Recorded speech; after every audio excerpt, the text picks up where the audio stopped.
Welcome to another episode of the Thrive Forever Fit Show. I am your host, Jay Nixon, and today I've got a special guest, and we're going to be talking about one of my favorite topics. Now, before I tell you what it is, I'm going to say that this was not always my favorite topic. It was actually something that I avoided because I didn't understand it, because I was fearful of it. There was a lot of uncertainty around it. So today, my guest is Robert Schein. Robert is the managing director and partner of Blanke Schein Wealth Management in Palm Desert, California. He's also the founder of the Society of Financially Empowered Women. Robert and I have so much in common when it comes to wanting to see people succeed. And today, guys, we're going to uncover the 7 keys to financial wellness. Now, today you're going to see how financial wellness and wealth ties into your health, your fitness, your family, your faith, all of the foundational principles that we talk about in Thrive Forever Fit. Wealth and finances is one of those things, because wealth is so much more than just money. Wealth is your mindset. Wealth is your health. Wealth is your family. Wealth is your faith. Wealth is all of it combined. And today, Robert and I are going to go through 7 keys to financial wellness. At the end of today's episode, guys, you're going to be less fearful and have a better understanding of what money means and why wealth is important to you. So saddle up, get ready. I promise you're going to be in for an amazing show today. I'm super excited. Robert is an amazing guy, and you're going to love him just as much as I do. All right, get ready. Here we go. Rob, thanks for joining me today, brother. How you doing? Great, Jay. Thank you for having me. Awesome, dude. So, guys, as you heard in the intro, I'm not going to give Rob the introduction that I gave him again, because it'll probably make both of us blush, because I went above and beyond. I believe in like connecting with people that you have just an amazing energy with. And you and I, even before we actually physically met, I felt like we'd been friends for like 20 or 30 years. So True. that's an awesome way to know you're in the right room with the right people. And I'll give you guys just a little background. I had the opportunity, based on Rob, extending me an invitation, I got to speak at a conference that you hold this every year, correct, Rob?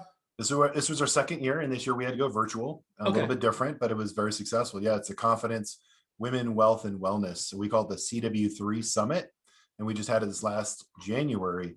And you were a fantastic contributor. So we were blessed to have you, Jay. You were excellent. Thank you, man. Tell me a little bit about that, because I have based on, everybody on the podcast knows my story. Losing my father at age 5, being raised by my mother, and, watching the struggles of a single mom with 2 crazy kids and that type of thing. I've always had an internal, like, just desire to see women win. And you share that same thing with me. How did this all come about? How did the CW3 come about? Yeah, like you and your personal story, I think everything in life, and I love sort of who you are, Jay, in the sense of your inspiration to the world. Everyone's going through something, whether it's in their world or financially speaking. In my case, I had a personal story where it evolved into something that's bigger and better, but I had, personal pain going through it. So literally the story began with, my very traditional family. My dad came over in 1953 in Ellis Island, and, met my mom years later. And then they had, 2 boys, and he worked hard in middle-class family and put us through quality education. And then, 70 years old, he pulls the retirement ripcord, and 4 months into retirement, he gets diagnosed with stage 4 cancer. And at that moment in time, it was, life-changing for everybody, specifically my mom, in the sense that she had to learn 2 languages, right? One, Mayo Clinic in Scottsdale is basically the SWAT team to help my dad medically speaking, and learning the language and being the medical advocate as that, cancer treatment then started. And then the financial world, right? Estate planning, taxation, as well as financial planning and investments. And so my mom's blessed to have both my brother and I in the financial services industry, so we could walk her through at least that component. But what I really realized was it's just completely overwhelming, especially if you're not in it. My dad eventually passed. He lost his battle to cancer. And my mom, is this bright, brilliant, intelligent woman who, honestly, Jay, is a better investor than my dad ever was. It's just funny how that works. But she was really the inspiration for the Society of the Few Financially Empowered Women, which now I turned into a 501c3. It's my nonprofit that I manage, which then puts on the Confidence Summit, which is basically aimed. The mission was education, empowerment, to own and control your own personal finances. Jay, 9 out of 10 women will be solely responsible for their own financial future at some point in time in their lives. And I am my wife and I have 4 beautiful kids, and 3 of them are teenage daughters. So it's very important to me, but I'm also an uncle of 7 nieces. So in my world, I have a lot of responsibility. And so I want to basically make certain that the education's there if you're 9 years old to 99 years old. And sort of that's the inspiration here. I love that. I love that story. And I think I think you'll agree with me on this. Luckily, women are just smarter than we are, and they're Yeah. more intuitive than we are. And that's why your mom is probably a better investor than your dad ever was. Yeah. So you got that going for you, but man, that is a beautiful transition into kind of what we're talking about today. I'd say 90% of my listeners, 90% of my clients are female. And so this is going to hit home. And I did not know that stat. That is a overwhelming Yeah. It's true. statistic that percentage of females will be responsible for their own, wealth management at some point in their life. So today I want to kind of dive into the 7 keys of financial wellness. And as I talked about in the intro, Rob, you didn't hear this, but I said that today is one of my favorite topics, but it hasn't always been that way. It used to be one of my least favorite topics because I was afraid of money. Money was very uncertain to me. I didn't know really what it was. Like it was this almost like this monster that I didn't want to unleash, and I didn't have any command, control, or respect for it. And now as I've, I'll be 47 this year, I've got a new understanding of what money really is. And I think today's conversation is going to be amazing because I think a lot of people are where I was, and I'd like to get them to where I am today. So your first, we won't put these in any order, but one of the first ones at the top of the list is something true to my heart and kind of how I teach on, and that's mindset. So what do you mean when you talk about the key to financial wellness and mindset being one of those pillars? Yeah, but let me stop you right there and let me understand if I heard you correctly. You said you're going to be 27 this year? You know what? I feel 27. That's the craziest thing. That's the mindset. I was having a conversation the other day and somebody's like, oh, I'm going to be 26. And I was thinking, me too. Yeah. So that's the mindset. I mean, it's kind of funny you say that because it's true. So yeah, the 7 keys are really important. So over my 25-year career as a financial advisor, I have the opportunity to basically listen, right? All I do is on a daily basis, ran 5 appointments yesterday, and I'm going in and out of everyone's personal lives. And whether you have little money, a bunch of money, financial debt, whatever it happens to be, like I said before, everyone's going through something financially speaking. And as referred before to my parents, my dad was very traditional, right? So coming from Europe, he controlled the finances of the family. And my mom, was just raising the boys and working hard. And that was okay. That was tradition. That was the way society was. Society's changing now, right? And so as society changes for the better, so should everyone else. So the 9 out of 10 women should be, now it's your daily mindset of, whether you're exposed to it, right? Let's be honest, the education system in America is broken. That's another conversation for another day. And no one teaches just financial literacy or financial education, even in high school. I would venture a guess that if you were to give a survey to Congress, 10 questions, I could create 10 questions to ask Congress and ask them the questions that would be in terms of financial literacy, I would guarantee you that over 50% would fail. And what's scary about that is that they're the ones that are spending our money and making rules and tax laws and so on and so forth, but they can't even pass a financial literacy test that would be given to high school seniors today. And that's really just a testament to how bad the system is. And why I bring that up is because it's not anyone's fault in the sense of, well, gosh, I didn't have it in school, because you didn't have it in school. Right. And if you went to go study it and it was your passion, that's a really small percentage of the world. But I'll tell you, one of the things is that what we do, what you do, what I do is constantly have an open mindset. Open to growth is another key that I have. But the mindset is like, learn from those who've done it before. Be open to sort of new things and will be a lifelong learner. And so, ideally there's 4 things in your mindset that you want to change. And you brought this up, and when we have had conversations together, it's, we start with your relationship with money, start there, because everyone has a personal relationship with money and it's different. It could be, oh, I had a great relationship, or I saw my parents go broke, or when I got out of college, I had this, all this, student debt and credit card debt. And no one told me about this. And I don't know how to handle it. And then the next thing is that it's okay. Forgive yourself. Basically take that moment in time and say, listen, yesterday is yesterday and tomorrow is a new day in terms of your mindset as it relates to your personal financial future. So understand your relationship, give yourself the latitude to forgive yourself, right? And I've seen it all. Yeah. I've seen it all. I've seen some, big time millionaires make some big time boo-boos, and you're like, God, how could you do that? And Right. I've seen some really, people who don't have very much make all the smart decisions. And so, obviously they should partner with sort of a third party, because you always want to remove yourself from the emotional decisions when it comes to your Yeah. personal finances. That's one of the key successes there. But your relationship with money, identify it, and then forgive yourself, but then make that sort of commitment to yourself going forward that, today is a new day. Tomorrow's a new day. I'm going to start. You did this with me with the push-up challenge in January. I mean, that mindset was, I don't think I could do 100 push-ups in one day. And, I marked it every single day. And, Yeah. by the time I looked up, I had a whole bunch of push-ups that I never thought I could do. Yeah. But you changed my mindset and said, you know what, start somewhere, January 1. And so, yeah, I thank you for that. But it's just a mindset of like, just because you're not an expert, you don't have the confidence, it doesn't mean that you can't start today. And I will tell you, here's a little secret. And this is what I advise, especially in the conferences, when you were there, but this is for everybody. Change your daily digital. Okay. Both you and I and everyone, we have these wonderful iPhones or whatever they have. They'll give you your screen time, right? Everyone says, I'm not an expert in that, or I don't have a confidence in that, or I don't have time for that, right? That's the number one excuse everyone has. I don't have time for that. And so I will submit for consideration. I will challenge your audience, do your fun little finding of how much screen time you spend. Then in iPhone, it can go to social media, how much time you spend on social media.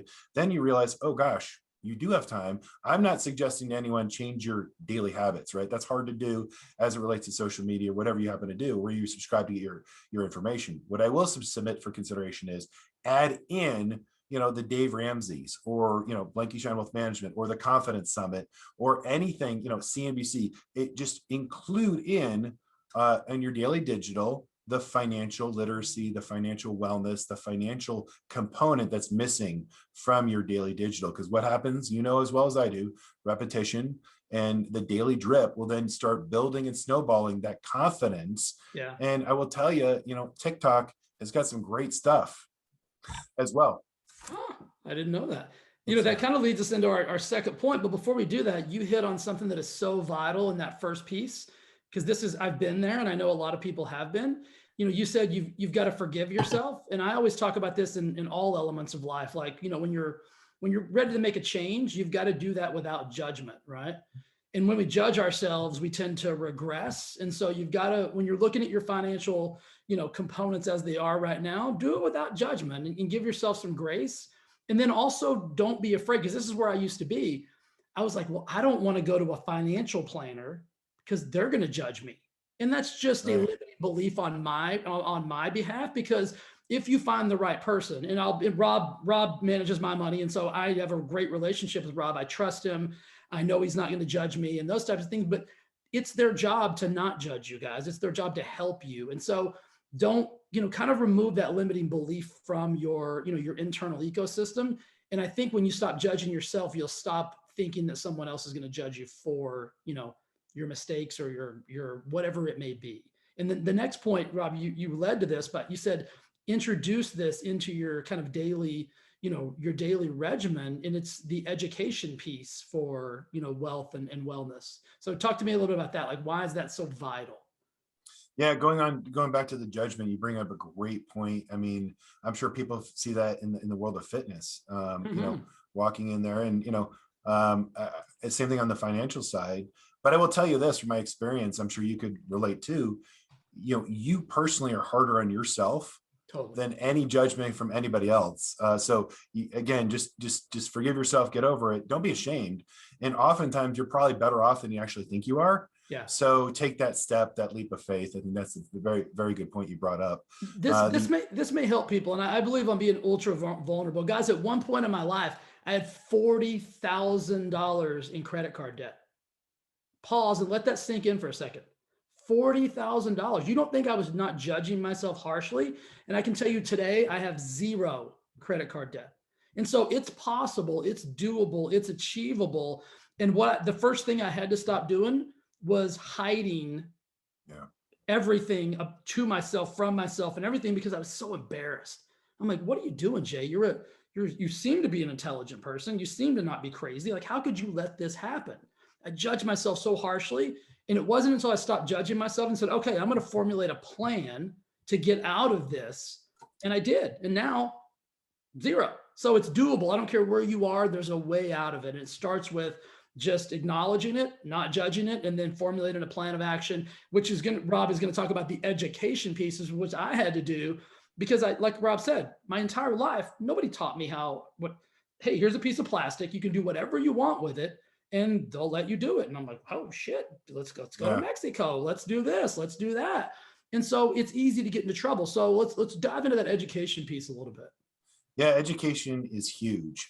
As I mentioned before, my dad came to this country, and he basically said, Rob, there's two reasons why our family, and literally his parents and his brother and him, they all came over and they had the 4 suitcases, and that was it. They had an opportunity. He said two reasons, the sacrifice we made to come to this country are for 2 reasons: education and opportunity. And whatever, we're going to provide that to you. We're going to provide the education for you, but whatever you do with the opportunity, that's on you. That's your legacy going forward. And so I really, at that moment in time, I realized, from the kitchen table growing up, the importance and the sacrifices that my parents made on the education. And it still is today going forward. And so that is huge. I serve on a board of directors, part of a school here locally that I helped start initially, which was Xavier College Prep, and now I'm the chairman of the board. Once again, they brought me back on, and education is huge for me. I mean, I believe in it. I preach that to my kids, as well as my clients on a daily basis, or anyone who will listen to me, quite frankly. Yeah. And here's what's great about this world that we live in today. It is a fire hose of education, and then if you focus on it, of what you want to basically build that muscle on, you could get it so much quicker and faster than ever before. Let me give you an example. I have a processing disorder diagnosed with dyslexia. So it takes me a little bit. I can't read, my wife will read a book in like a day. It could probably take me a year to read that same book. So I avoid it at all costs. But I'm very good at numbers, very good at data. And so, but back in the 80s, my mom had to take me to a bookstore. It wasn't a bookstore. It was cassette tape. We get the cassettes. So I would get the Anthony Robbins series, or I get the, Napoleon not Napoleon Dynamite. My kid just saw that movie this weekend. It was kind of funny. But Napoleon Hill, Think and Grow Rich, which was written in the 20s and 30s and has 110 million copies sold worldwide. And speaking of mindset, so he was basically a journalist of Andrew Carnegie. Yeah. And he also detailed in that book the successes in the mindset of Henry Ford and also Thomas Edison. And he also, that book is worldwide education. So my point here is that you could get an app right now, 12-minute, or you can go to Audible, which is from Amazon, or you could get essays that are summaries of, or you can get the entire book. I could read that book in 12 minutes right now on my phone through that app. I could search for it on Google. I can get any different way. And I used to have to, if you really wanted that content, you had to be committed to how long it would take you to digest it personally, right? Now you could get it quick, real time if you wanted that education. Again, open to growth mindset, and just having that education literally will change your life. And then you build on the confidence, Jay. That's the most important thing, because you go from my past, financially speaking, to shame, embarrassment, or maybe even just you have super goals, but how do I get there? And I'm telling you, this social media right now is so powerful. The access to the information is so easy that there's no excuse for anyone to say, I don't know how, or I can't start, or what do I do? It literally takes 2 seconds after this podcast to change your life. When I got out of that $40,000 in debt, it was over 15 years ago. So things weren't as they are today. So I actually had to get books and things like that. And it's so true. When I got unafraid enough to start learning about it, my confidence built and built and built. Then I got to a point where I'm like, the $40,000 didn't seem so scary anymore. I got to a point where I was like, I'm going to get rid of this, and I am going to get myself into a fight. And so that's where my confidence got to. And when I got to that place, that's whenever I was able to make the shift and do the necessary things I needed to do to get out of that place. So I love those actionable steps. The next one is I think is a little bit unique. What do you mean by negotiation? What does that mean in the terms of, financial wellness? So negotiating, and this is a key common point that I see on a daily basis when I serve my clients. And so, this is a book of that I'm creating of the 7 keys that really I'm taking the best of financial wellness. And so one of the keys is the art of negotiation. So here's what I mean by that. Whether you're coming out of school, right out of college, especially for my girls, they're in high school now, but when they, graduate and they're looking for their first job interview, we spend all your time think about like what you're studying. And you're like, okay, well, maybe I'll get an opportunity for an interview, but you spend 0 time learning about the offer, the art of negotiation when an offer is to you, right? Why that matters, Jay, especially for women now and today, is that gender wealth gap, right? So you have to understand, spend some time in the world of negotiating. There's a lot of books on art of negotiating. There's a lot of everything in the world. It's access to you on social media. But again, build that educational muscle in the art of negotiating. Going back to negotiating your salary. If you come out of college and you're like, okay, $50,000 and they say 40,000, well, now you're relegated to 40,000. You want to, it's going to take you a lot of time to build up to 50,000. And if you're worth 50 and the market's 50 and that you're going to stick to your guns based upon that, you could start out at 50, you could start out at 40. I will tell you, that's going to be your financial trajectory for the rest of your life. As an example, you move on, your next employer is going to work on your last salary, right? And so that's sort of, you're pegging yourself relative to. So know the market, spend some time in terms of art of negotiation, negotiating role play. We make 8 to 10 financial decisions a day, but yet they don't teach us anything in school about that, right? You're going to buy or lease a car. You're going to have a credit card here. You're going to pay off this credit card, that credit card first. How do I do it? What's the best way? Did you know you can call your credit card companies and negotiate everything with them, from the interest rate, if you're a good steward, to, available, like, increasing your credit availability to increase your credit score. Yeah. And so, which is one of the things I did when I got myself out of debt, is I didn't even know you could do that. You know what I mean? I had to read that in a book, and I'm like, you can call a credit card company and negotiate. Yeah. Yeah.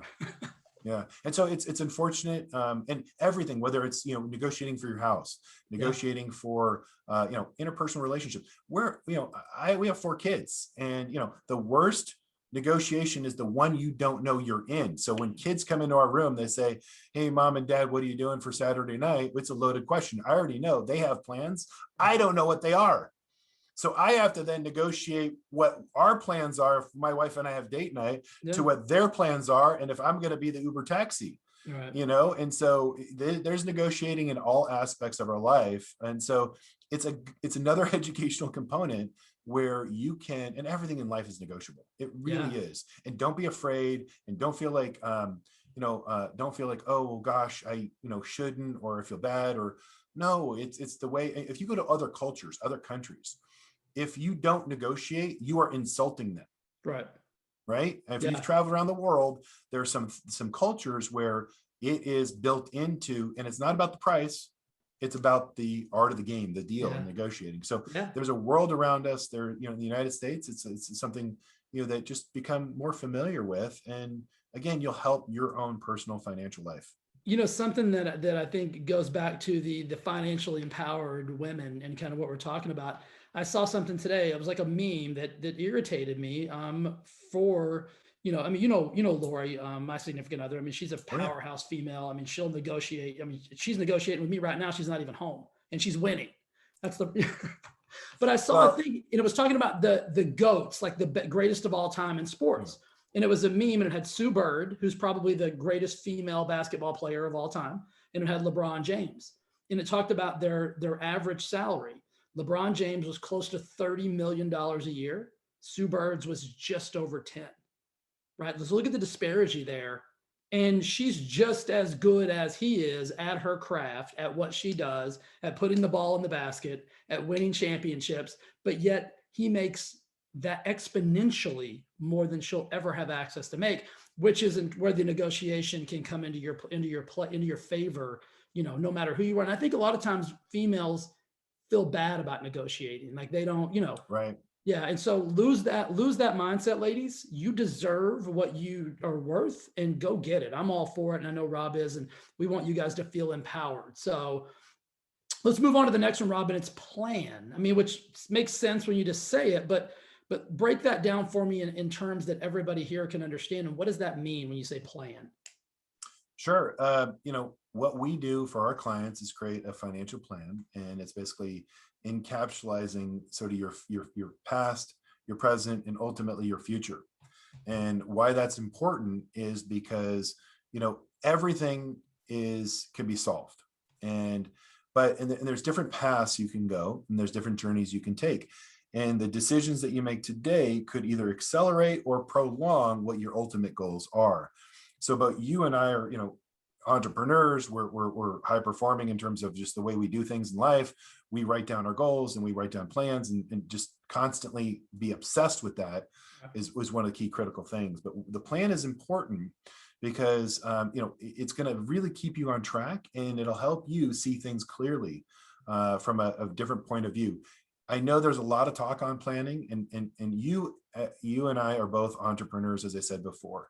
And there's a real important concept as an entrepreneur that everyone needs to understand, especially if you're a small business owner, is that it took me a while, it took me years to figure this out. And once I did, and once it clicked, things changed. And so, you work in your business, Right. and then you have to spend time working on your business. Totally. And those are two separate things. And it's hard to conceptually break them apart, because when you're in the middle of it and you're the owner of something and you're trying to do something and you're doing it all, take some time to step aside, block out some time, and go off site, off property, quiet place to make a plan, prioritize, right?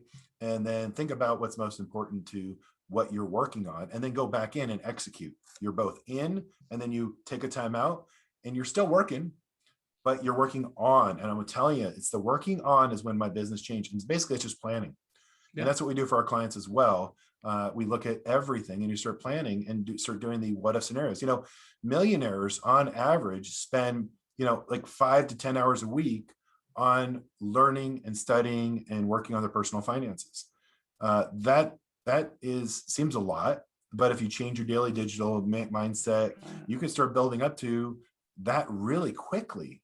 And what they're doing, and what that message is ultimately saying, Jay, is they're not avoiding the situation. In fact, they're looking at it like something to solve. And then they bring the necessary team around them to say, hey, from your experience, here's my situation. What else could I be doing that's quite maybe I don't know about, right? So again, that leads to the next one, which is network of advice.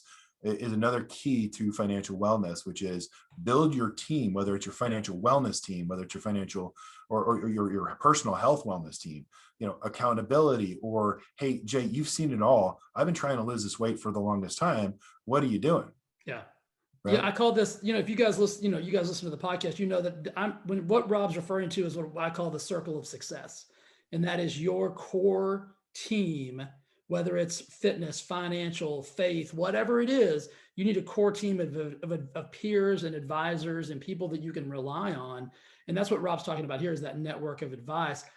I think this is right along with mindset, I would say this is one of the key things that I think makes the whole financial thing go round and round, because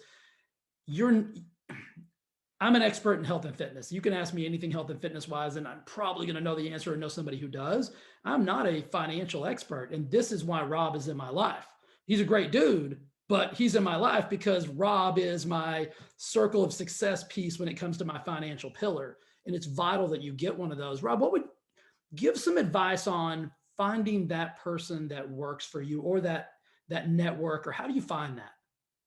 Yeah, like anything, you go to a trusted source, a friend, family member, and you start asking around, and then once ultimately, whatever it is, what I call it is you have to then make the next step. Let's say you find 2 financial advisors in the community that you like, or 2 CPAs, or 2 whatever, 2 or 3. And I would encourage you to, interview more than one. What I call it's called the right fit discussion. And there are a lot of financial experts, there are a lot of, experts in everything. But ultimately, you brought this up early on when we first started this podcast, which is the chemistry. It's Mhm. the bedside manner. It's the approach. Will they listen? Will they, there's a lot of experts that, there's probably a lot of financial advisors that have a lot more, credentials that are a lot more smarter than I am. But I will tell you, they won't have the bedside manner or take the time to listen for whatever reason. That's Right. their personal makeup, and people will gravitate towards them, and that's the right fit for them. Right. And vice versa. I've got, wealth of knowledge, wealth of experience, so on and so forth, but I'm not the right fit for everybody. Right. So take that time, and it's okay to, interview somebody and go through some questions, right? Do the research and the education before you walk into hiring anything or doing anything. I mean, we'll literally spend more time researching our vacation, right? Or Yeah. travel, which would be Yeah. wonderful right now. And I encourage everyone to continue to do that because it's a great mind vacation in this world that we live in.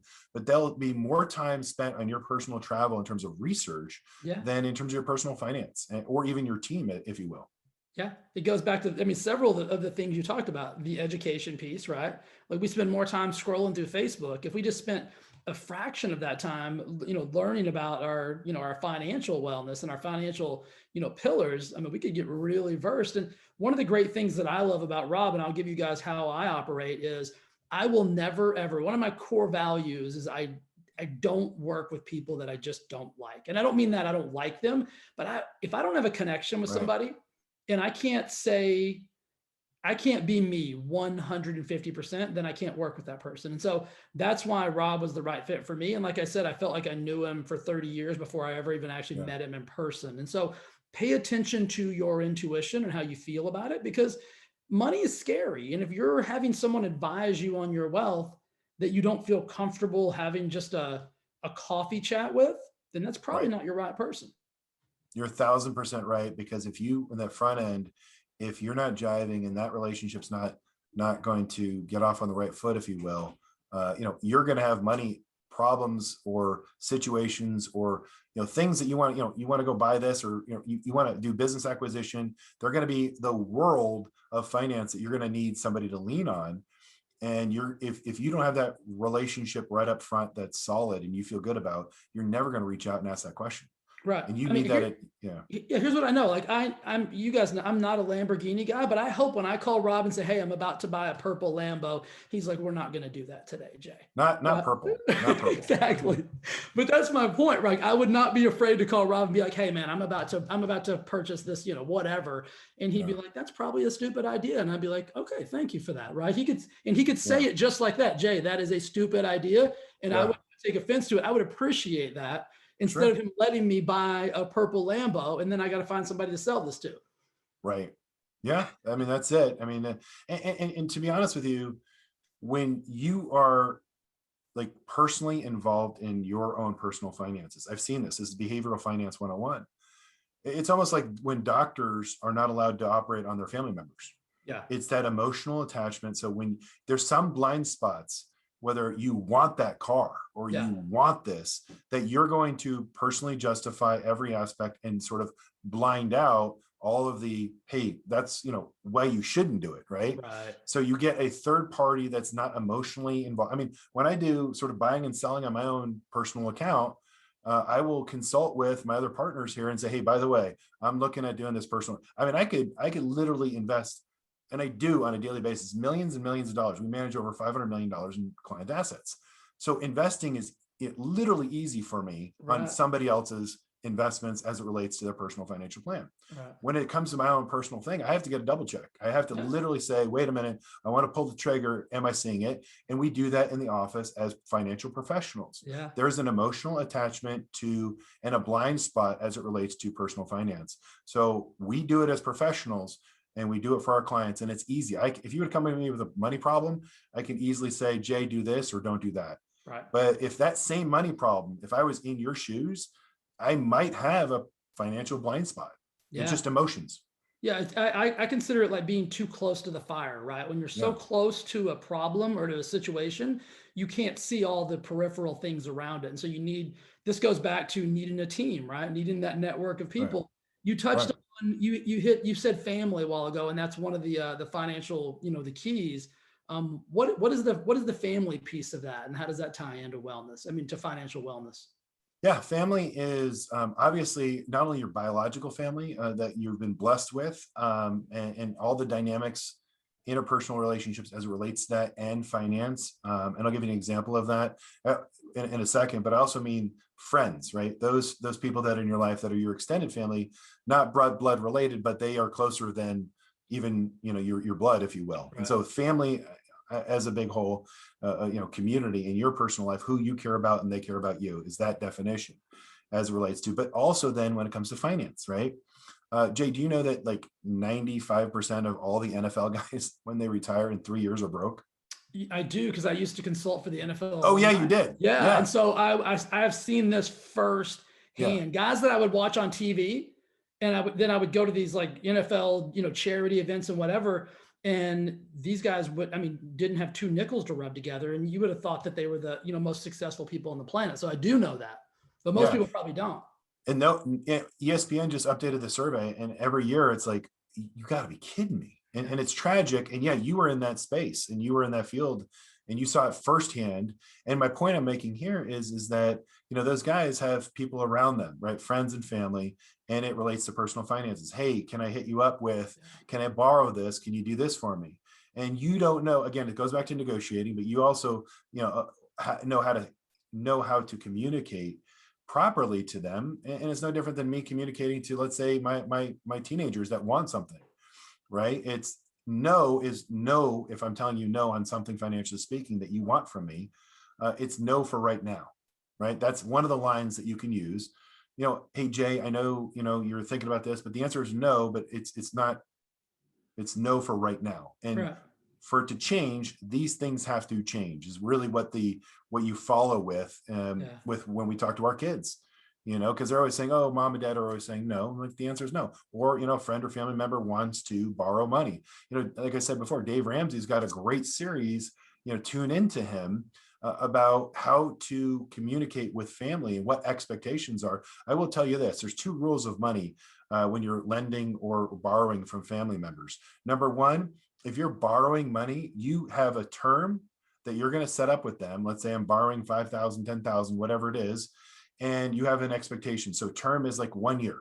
1 year, I'm going to pay you interest on, 5% on the $10,000, and I'm going to pay you back in 12 months from the day. And the family member extends you that, and on that trade, if you will, that negotiating, my job, if I'm borrowing that money from a family member, my job is to pay it off sooner and faster and 100% off of what you entrusted, my family member entrusted me in terms of that loan. Why? Yeah. It's my personal integrity. It's my relationship. It's what I'm honoring as it relates to money within, anybody, if you will, friend or family. Because that just is a testament to who you are, right? Because if you ever need help again, you want to have that ability to go back to that friend. God forbid you have to be in that situation. But again, you want to honor that relationship, and you don't want to damage that relationship when you go out to dinner and be like, oh wait, you just borrowed 10,000 from me, but you're ordering extra bottle of wine at dinner. Are you freaking kidding me?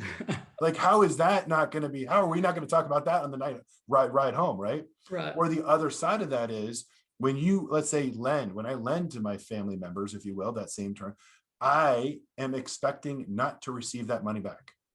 Okay. Yeah. You only give what you can afford to lose to a family member or a friend from a loan standpoint.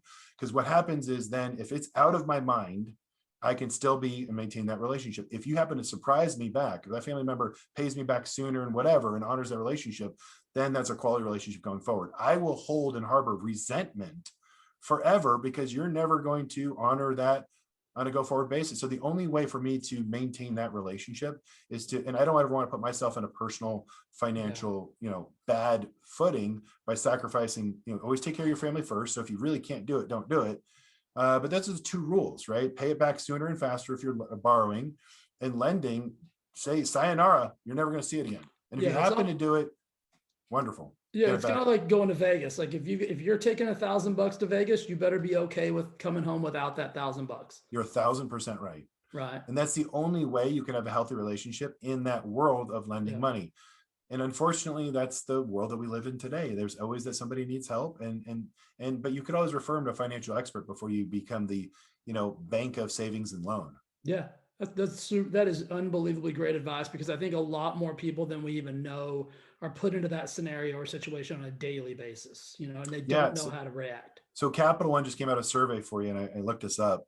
February 1st of 2021, CreditWise just came out with a survey, and 73% rank of everyone that was surveyed rank personal finances as the number one stress of today, which 100%. supersedes health and everything else. I don't have the actual data on this, but I would say that personal finances or money problems is probably the number one reason for divorce, probably the number one reason for a lot of, different, scenarios that create, stress in our lives. I mean, this is why I would say, like, money matters. And it's not that, like, and it doesn't matter how much money you have, right? If you're a Doesn't matter. multimillionaire, right? I always say that all money is that you can show up to your problems in style, right? If you're a multimillionaire, you can show up to that problem in a private jet, That's very good. but you still got a problem, right? You still got situations that you've got to overcome. I love that we saved this one for last, because I think this is, it's obviously, dear to my heart, because it's kind of what I do for a living, and it's kind of the self-care aspect of financial wellness. Because I think most people, kind of like I said earlier, my self-care around money when I was younger was atrocious, was horrible. I would use the word destructive for if we're really being honest. I want everybody to get to a better place, and realize that financial wellness and self-care kind of go hand in hand. So walk me through your perception of that. Yeah, this is great in the sense of the self-care aspect is twofold, both for education and both for basically encapsulating all of the previous six keys. The seven key is self-care in the sense that, you never take a personal finance day, right? What if you were to take a personal finance day, take a day, as we talked about, and just for personal finance, whether it's creating a plan, whether it's interviewing a financial team, whether it's, basically looking at consolidating all of your debt. If you do that, so think about this, if you do that 4 times a year, okay, so human brains are wired for seasons. It's not uncommon. I mean, we're in Southern California, so we don't get seasons, right? I talk to my clients all across the United States, and I hear all about seasons, right? And I can see those pictures on the internet. But our brains are actually wired for 4 seasons, right? So it's every 90 days. So I would submit for consideration under the column of self-care, take 4 times a year where you're going to spend a day to work on your personal finances. One day is create a plan. The next day, the next quarter, and all corporations do this, right? Entrepreneurs do this. Corporations do this. Corporations report on earnings on a quarterly basis. So the whole world is geared towards quarters. So should your personal finances be on a self-care day, 4 times a year. If you start doing that, you'll change your financial life forever. I think that's a phenomenal idea that most people probably don't even think about. It's like you said, like when we think of a self-care day, we think of like, oh, I'm going to go to, get a massage, or I'm going to, just not work today. So what I would do is just double book, right? Yeah, I put agree. the block on, like, hey, listen, I want to do do the hard stuff first. Yeah. So in the morning, I'm going to do, call the credit card companies and negotiate better deals. Or, in the afternoon, I'm going to go do something fun for yourself. So you're booking in both health and financial wellness. Yeah, I think those are great ideas. Now, Robin, I know this isn't one of the 7 keys, but I think it's really important, and I think it kind of is, because it goes along with all of these. If you can't do this, then you're going to really struggle. How would you give advice around like the communication about money? Because most people, when money comes up, even inside of a family, like most husband and wives don't like to talk about money. And we definitely, if it comes up in like at a party or with a stranger or whatever, like everybody, it's almost like taboo. Like what advice would you give to kind of overcome the negative connotation about like, having a conversation around money and wealth? Yeah. So there's a lot there. And it's a big question. Yeah. And so, let me give you a rundown the way I see the world from my experience. So let's just go into, and these are little tidbits, take them or leave them. But so let's go to, like, I love the cocktail party conversation. Yeah. And so, because we have this all the time. And so I always have a client call me and say, oh, we were over at a friend's house and we were happy hour, and they are receiving 12% on their XYZ investment. Rob, I want that. And so in our world, what the number one question is to ask is If it's high rate of return, in this case, 12% is a high rate of return in the investment world, you have to ask why. Right. So if it's high, ask why. You know, that's interesting. 12%. I would love to get 12%. Yeah. Tell me more about that. And when they start explaining it, then they start talking about, well, I don't know, the guy over there across the street has it. Well, tell me more, because then you start getting down the road of, so it's okay. The question is always start asking questions. Like, I'm a financial expert. I lived my whole life in this world. I grew up in this world since I was 15 years old. My whole family, my brother, I live in the world of finance. Guess what I do? I don't care if I sound stupid when I ask a question. Yeah. Really? That's interesting. Tell me more about that. That's all I have to do. Yeah. Oh, how does that make you feel? Right? Spouses, tell me more about why you feel you need to buy this car. I wouldn't ask it like that. Just Right. say, honey, tell me more about that. Why is it important to you? Yeah. And then what you want to do is get engaged in a conversation, or in a situation about finance. Like, you know what? I even if I do know what the investment is, or I do know what they're asking me, I will literally ask the question of, yeah, tell me more about that. Right. Because my job is to get somebody talking about it. And Jay, what's interesting about, it's not about the investment 12%, or I want to buy this car because of it. There's always another emotional layer. Totally. There's always a level behind it. And unless you unpack that, you're going to get stopped, whether it's in a relationship. And you don't want to be the other person and say, listen, I don't want to tell you no. If you actually get to the real reason as to why it's important to you, gosh, my spouse, I love you. I want that for you. And you can get to that conversation if you ask the right questions. And once you get there, you both come to a mediation or a level of understanding of, say, listen, honey, I really want this for you. Honestly, if we could do it tomorrow and our finances say, great, let's do it. And this is something, if it's important to you, it's a personal goal, it's important to me. However, let's take a bigger picture. Let's sleep on it. Let's revisit it, versus what couples normally do is they get into the no. Well, what do you mean no? Well, right. I don't think it's a good idea. Well, tell me more why you don't think it's a good idea, because then it becomes personal. Well, we had a fight last week, non-money related, and that's going to carry over to this conversation. And now you really don't want me to get what I want, or you and I are on the same page. No. It's get past the multiple layers by asking the questions. Or in the financial world, listen, I don't know. I'm sorry. I'm going to apply for a loan at the bank. Tell me more. Right. I'm a financial expert. Nope. Tell me more. Is there another question I should have asked that I haven't asked? That's another one.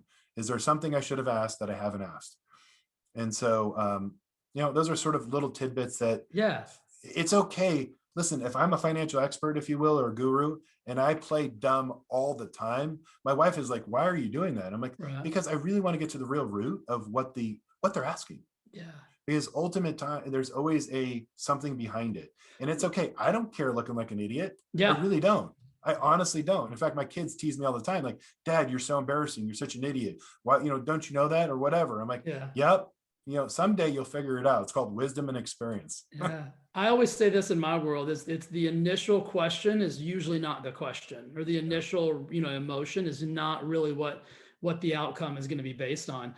As you spoke about that communication, like I was looking at the list, and really it all comes back to your 7 keys to financial wellness. Like that, every conversation you just had was predicated on mindset, education, a plan, family, your circle of, your network of advice, and all of the, everything. So the 7, keys to financial wellness are really, rock solid. And I would suggest that everybody kind of go back and listen to this podcast again.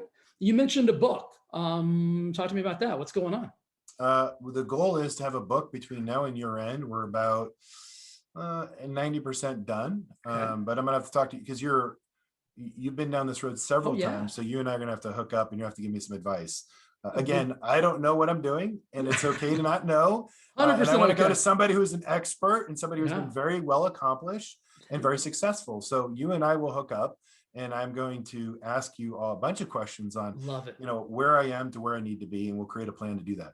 I love it. Rob, thank you so much for today, man. Like, this has been awesome for me, because wealth is one of those things I love to just kind of like immerse myself in. And so this has gotten me even, more excited than I was before. And I know this has helped a lot of people get just a better emotional stability around money. And that's what I want you guys to take away from this is there's no such thing as perfect, right? If you'll go back and Right. listen and follow Rob's 7 keys, you'll get yourself to a better place, and you'll eventually get yourself to a place of not just better, but where you really, really, really want to be. And I know that's Rob's goal, and I know that's my goal. So, Rob, again, thank you, my man. I appreciate you. This And is awesome. I appreciate the time, and thanks for having me on. you're I love your stuff. So thank you. this is fantastic. Love it, brother. Thank you so much, man. And I'll see you soon. Thanks. You too. All right, bye, bud.